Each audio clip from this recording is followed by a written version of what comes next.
Est-ce que par moment, on a des moments de découragement? Alors ça n'existe pas.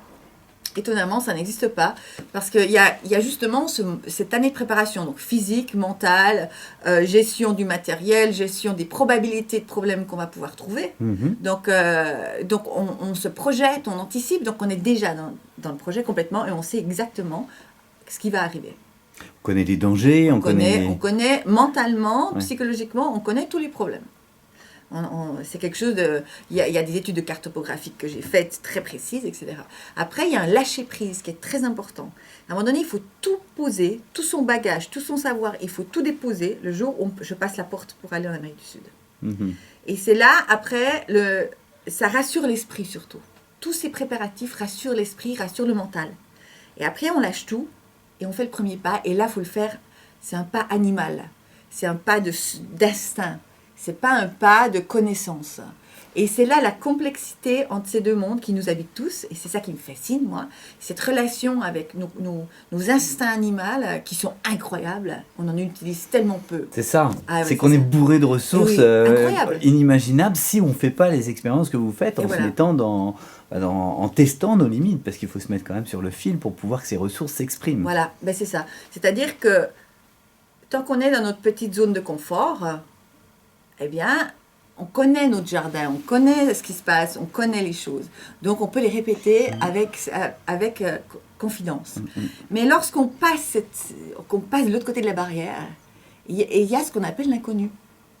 Et dans l'inconnu, c'est un pas après l'autre, et tout se gère, et il n'y a pas de problème. C'est que de l'inconnu. Mais ce n'est pas un problème. Et c'est là la différence de vision qu'on a, nous, de l'inconnu quand on est dans notre zone de confort. C'est qu'on n'a pas fait le pas. Et lorsqu'on fait le pas, il y a tout qui devient très excitant. Les choses négatives s'effacent. Et il y a une excitation de chaque instant, chaque petite on va dire, bataille gagnée est quelque chose de très sain, on va dire, pour l'esprit. Ça passe de trouver de l'eau, pouvoir bien dormir le soir, des choses très simples. Et puis après, on a toute une confiance en soi qui passe par tout ça, justement. Voilà, et c'est comme s'il y avait un apprentissage, c'est comme si on renaissait dans la peau de quelqu'un d'autre.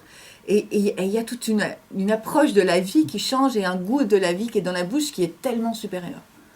Pour nous proposer le premier livre, Sauvage par nature, celui-ci, Désert d'altitude, comment vous avez procédé? Vous avez pris des notes ou tout était dans votre tête et vous avez pu après vous poser pour le faire?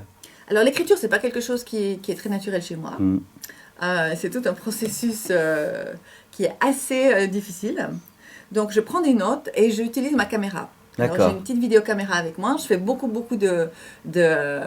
va dire de petits bouts, des petites sections de mes états d'esprit, etc. Et j'ai une très grande mémoire visuelle. Donc dès que je vois un décor, je sais exactement qu'est-ce qui est lié au décor. Donc l'émotion que j'avais. Et puis en faisant ce genre de choses, on a les dates exactes, on a des lieux précis. Et pour moi, ça m'aide énormément quand je dois reconstituer l'histoire. Alors j'écris pour le côté mental des choses, mon état d'esprit, surtout comment je me sens. Et puis, après, je reconstruis complètement l'histoire en écrivant. Je ne peux pas écrire en marchant un livre.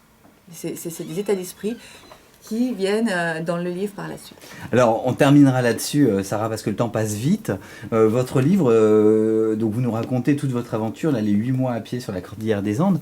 Seulement, moi, ce que j'ai bien aimé, bien sûr, il y a la partie texte. Au milieu, il y a des photos, et puis il y a des illustrations qui sont plutôt sympas. On peut même citer la personne qui les a faites. Oui, bien sûr. C'est un ami d'enfance que j'ai retrouvé dans mon petit village dans le Jura. Et c'est Yanis Lacha. Elles sont magnifiques, elles sont très fines. C'est du noir-blanc. On n'en fait plus beaucoup. On n'en fait plus beaucoup. On en faisait avant.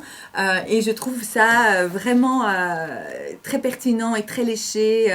Moi, j'ai voulu faire un livre que j'aurais aimé recevoir et trouver en librairie. Et c'est le cas. Voilà, ça donne ceci. Voilà, c'est ça. Génial, on le voit bien. Voilà. Mais c'est très joli. Et moi, ce qu'on sent, c'est que quand vous proposez quelque chose, vous faites vraiment les choses de A à Z, quoi. C'est très réfléchi. Oui, alors donc tous mes textes j'écris tout de A à Z. Alors j'ai une magnifique collaboration avec la maison Michel Lafon. Il y a une vraie compréhension de ma démarche et de respect de ma démarche. Donc on travaille magnifiquement ensemble parce que moi je livre un produit fini. Donc je fais mes couvertures, je choisis le papier et puis ça passe après en direction et puis on attend le go. Voilà. Sarah Marquis, un grand merci. On invite les internautes à vous lire Des airs d'attitude qui suit la parution l'an dernier de Sauvage par nature. Je parle des deux parce que je trouve que c'est très cohérent, ça va ensemble. Et puis un grand merci de vous être livré sur votre destin d'aventurière parce que c'est toute votre vie même. C'est toute ma vie, c'est mon cœur, c'est toutes mes tripes, c'est là-dedans. Et les deux livres sont disponibles aux éditions Michel Lafon. Un grand merci. Merci à vous.